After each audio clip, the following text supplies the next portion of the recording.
Всем привет! 2 мая я, Андрей Толкачев и Сергей Толкачев, мой папа, приняли участие в Конгрессе партии «Суверенная власть», на котором мы переизбрали правление партии и также приняли историческое решение идти на выборы в Сейм. Давайте посмотрим, как это было. О, папа приехал на Конгресс. Да. Съезд партийный. Так, нам сегодня выдали зелененькие, красненькие. Будем сегодня принимать решения. Так, народ тут собирается. Еще минут 40 где-то до начала. Все тут потихоньку собираются. Подготовка. Но народа еще нету много.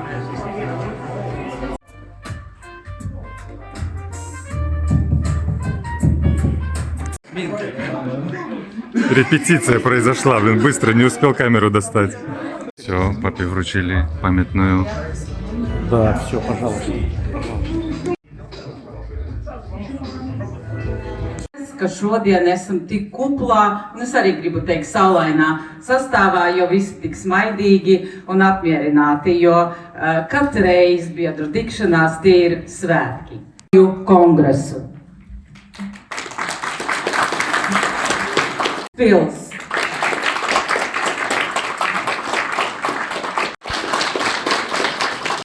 Jā, paldies, burvīgi, ka jūs tik daudz, tik kuplā skaitā esat šodien ieradušies. Mēs šobrīd pēc programmas. Attiecīgi priekšlikums būtu Jūliju izvirzīt kā ministru prezidenta amata kandidāti no mūsu politiskā spēkā. Es domāju, jā, šis ir ļoti svarīgs punkts. Šis ir svarīgs solis. Nākošais punkts. Visi Suverēnās varas kongresa pārstāvju biedri, ciemiņi arī, viesi, valde un sekretariāts. Man prieks šeit būt, paldies par uzaicinājumu, jau nav pirmā reize, un šī tradīcija jau ir kļuvusi arī pie mums jaunatviešos tagad iedibināta. Arī mums pirms dažiem mēnešiem bija līdzīgs kongress ar līdzīgiem balsojumiem. Labākais partneris. Par uzaicinājumu. Paldies jums visiem.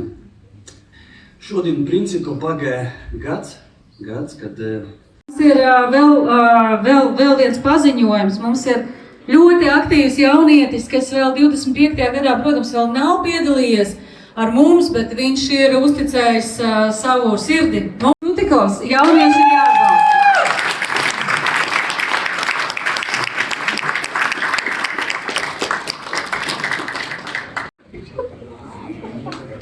Всех сфотографировали, наконец-то. Уважаемые дамы и господа, я очень рада присутствовать здесь и благодарна за эту возможность, благодарна за возможность выступить, потому что считаю, что это очень большое имеет значение. И все предыдущие спикеры сказали о тех результатах, которые есть. Šorīt bija īstenībā simboliski, kad mēs kopā nodziedājām Latvijas himnu, un tas parādīja, ka tur ar šķēršļiem vai bez šķēršļiem, bet suverēnā vara dara. Tātad suverēnā vara dara, tas tā labi ritmojas, un to var lietot, lai skaidrotu cilvēkiem. Bet vienlaicīgi tas parādīja, šī dziesma patiesībā uzvedināja uz domām un atgādināja, cik ļoti mēs nākam no savas vēstures. Jo citu starpā Latvijas himna radās laikā, kad mēs vēl bijām Krievijas impērijā, un es atgādināšu, ar ko sākās Krievijas impērijas himna. Varbūt jūs daļa ziniet, bet daļa noteikti nezinu. Es vienkārši mācu vēstures skolā un redzu, ka jaunieši principā arī nacionālās minoritāšu skolās, kurā es arī strādāju, un vienā kristīgā skolā, viņiem īstenībā nav vairs par šo laiku, protams, nekādu viedokļu. Himna sākās ar vārdiem Dievs svētī caru, Boži cer jāhraņī. Un Dievs svētī Latviju, Dievs sargi caru precīzāk. Dievs svētī Latviju nav ļoti tālu no šiem rindām. Tas nozīmē vienkārši, ka toreiz cilvēki uzskatīja, ka Dievs ir jāpiemina valsts himnā un viņa svētību iegūt, tas ir svarīgi.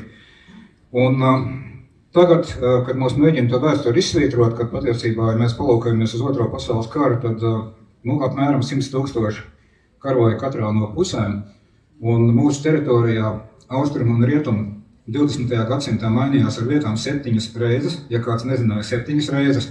Tas nebija tikai 91. gads, un tas nebija arī tikai 14. un 18. piemēram, vai 19. Tā kā mums ir ko mācīties no vēstures un citas starpā jaunatvietis Krišjāns Valdemārs, pa kuru daudzi, pa viņu vārdā nosaukto ielu daudzi no jums ieradās šodien uz kongresu. Lūk, jaunatvietis Krišjāns Valdemārs patiesībā piedāvāja tādu ekonomisko modeli, vienīgo patiesībā, kurā Latvija var pastāvēt. Tas ir izmantojot reāli savu geogrāfisko stāvokli. Un tāpēc mums ir jāpadzen no varas tie, kas tagad saka, ka vajag izjaukt sliedes un tā tālāk. Tieši otrādi sliedēm ir jāstrādā mūsu ekonomikai, un tikai tad mēs varēsim īstenot to sapni, lai bērni, kas beidz skolu, tiešām paliek Latvijā, lai šeit dzimst bērni, un lai šeit tas vispār viss var notikt. Jo principā vēsture mums māca daudz ko, un citi starpā arī to, ka tādā veidā uzbūvēt modelis, kādā mēs pašlaik dzīvojam, viņam ir savas robežas un savu limitu, viņš nevar būt bezgalīgs, un viņš arī nebūs bezgalīgs. Patiesībā labā ziņa ir tāda, ka patiesībā neatkarīgi no tā, vai valdošiem tas patīk vai nepatīk, bet pilnīgi objektīvi šāda valdīšana un šāds uzvedīgas modelis viņš tuvojas savām ekonomiskajām robežām un tuvojas beigām. Они хотят жить. И я считаю, это единственный правильный путь к миру и процветанию, потому что, как говорится, сила государства измеряется счастьем его граждан. Не так ли? И я горжусь тем, что я могу быть в кругу людей, с которыми у меня общие ценности. Dārgie draugi, mīļie kolēģi un biedri, es cerēju pateikt, ka vēl mazliet pacietības, esmu pēdējā runātāja, bet gandrīz, jā, priekš pēdējā. Ja nopietni, mūsu partijas nosaukums paņemts tieši no Latvijas satversmes, un tas atspoguļo mūsu galveno principu, ka tauta patiešām pieder tautai.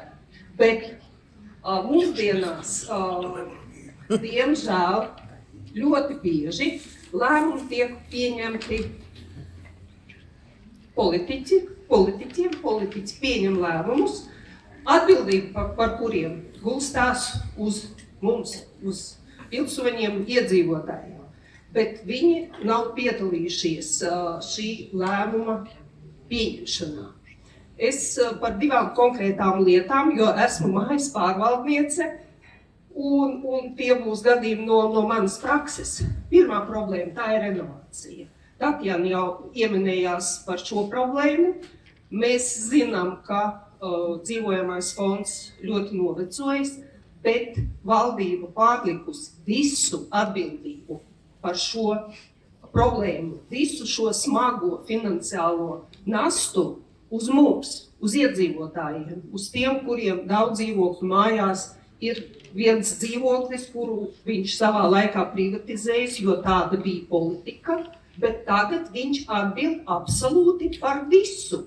Par to, ka viņam, teiksim, pensionāram, kurš saņem 400 eiro pensiju, viņam kādu 100, 150 jāmaksā tagad par renovāciju.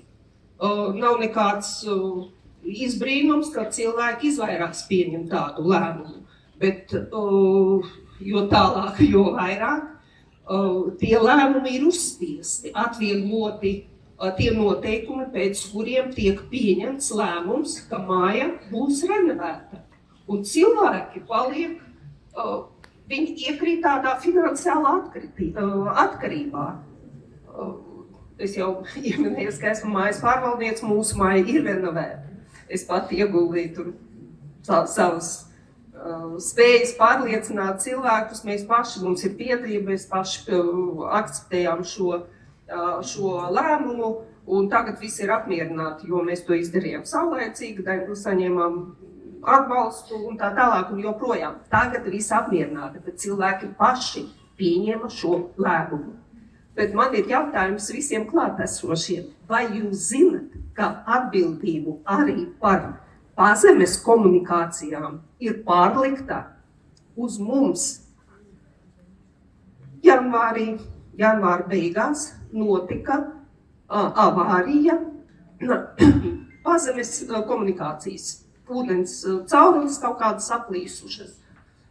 Es zvanīju uz Jūrmalas ūdeni, Nu, pēc laika, tas bija no rīta, ap 1-2 pa dienu, atbrauc uz brigādi.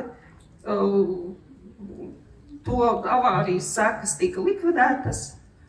Un pēc laika mēs saņemam rēķinu par 7,000 eiro. Mēs, kuriem nav iespējas piekļūt pie tām caurulēm, kuri neko nesaprot no tās, tā ir tā ir saimniecība, par kuru mēs ļoti dārgi, kā mēs visi maksājam par ūdeni. Bet tātad mums uzliek atbildību finansiālu ne tikai par saviem dzīvokļiem, bet arī par pazemes komunikāciju.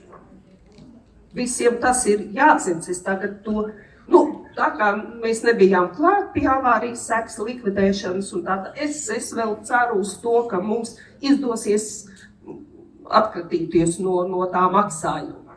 Bet lēmumi, likumi, es pēc tam iedziļinājos, jā, likumi ir tādi, ka mēs esam atbildīgi arī par to.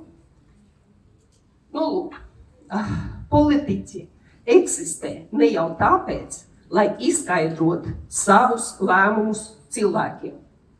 Politiķi eksistē tāpēc, lai pieņemtu šos lēmumus kopā ar cilvēkiem, ar iedzīvotājiem. Un tāda ir mūsu partija, tādi ir mūsu domes deputāti, un tādi būs mūsu Saimas deputāti. Paldies, ka Ok, mēs zinām, ka viņi zog. Ja? Kas tālāk? Tālāk ir darbs attiecīgi prokuratūrai, knabam un pārējiem mūsu Latvijas tiesību sargājošām iestādēm, kura saņem to informāciju no mums, no mūsu juristiem, kas atrod, izanalizē un nodot jau faktiski gatavu materiālu. Ar ko šīs vēlēšanas atšķirsies no vēlēšanām gadu iepriekš, ar izmēriem, ar maštābu, ar to, ka valsts budžets ir 10 reizes lielāks kā galvaspilsētas budžets. Ļoti vienkārši. Ja Rīgas budžets ir 1,7 miljārdi eiro, tad valsts budžets ir 17,9 miljārdi. Tad precīzi 10 reizes lielāks. Līdz ar to 10 reizes lielākas iespējas zakt tiem, kuri šobrīd ar to nodarbojas. Un 10 reizes lielākas iespējas viņus arī noķert pie rokas, un aizvest viņus tur, kur viņiem ir vieta cietumā. Līdz ar to, kolēģi, mēs esam paguvuši pirms gada sastādīt sarakstus katra Latvijas pašvaldībā. Un arī šobrīd, virzot mūsu sarakstus uz 15. Saeimas vēlēšanām, šis saraksts būs pilns, 115 kandidāti. Tas ir tas maksimums, ko var jebkurš politiskais spēks izvirzīt. Tātad 100 Saeimas deputāti plus 15 rezervisti, pa 3 kandidātiem attiecīgi katra novadā. Šo darbu mēs sāksim darīt nekavējoties uzreiz pēc šī kongresa beigām, jo mandāts ir dots. Paldies par vienbalsīgu atbalstu, par to, ka jūs ļauši un uzticējušies valdei atlasīt labākos kandidātus mūsu sarakstā. Un tiešām šobrīd situācija ir diezgan unikāla. Mēs esam pierādījuši, ka mēs varam strādāt tieši cilvēku pusē. Viņi mums uzticas. Vienīgais, kas mums atliek šobrīd, ir uzvarēt. Tā kā koncentrējamies uz darbu, uz radošu darbu, jo vēlēšanas vienmēr ir vieta, kur var notikt negaidītas lietas, negaidīti notikumi. Un mēs esam gatavi tam. Tā kā cerams, ka nākošais kongress, kas mums būs jau pēc vēlēšanām, šai zālē sēdēs ne tikai pašvaldību deputāti, bet arī ļoti daudzi Saeimas deputāti, kuriem tauta dos savu mandātu. Paldies! Un ar šo uzrunu mēs beidzam savu pārstāvju sapulci. Paldies! Нам сегодня выдали даже кружечки памятные. Да, пожалуйста. Вот, папа будет новости вести и пить с этой кружки чай, да? Да. Все, едем мы уже с Риги. Так, тут у нас зеленый. Побывали на конгрессе партии «Суверенная власть» с папой. Переизбрали членов правления партии. Да, очень интересно, много кого встретили, много чего обсудили. Поговорили. Да, поговорили. Да, сейчас будут составляться списки кандидатов, кого будем выдвигать на выборы в Сейм. В общем, настрой у всех боевой. Все надеются на то, что мы наберем большинство. Победим. Да, можно сказать, победим на выборах.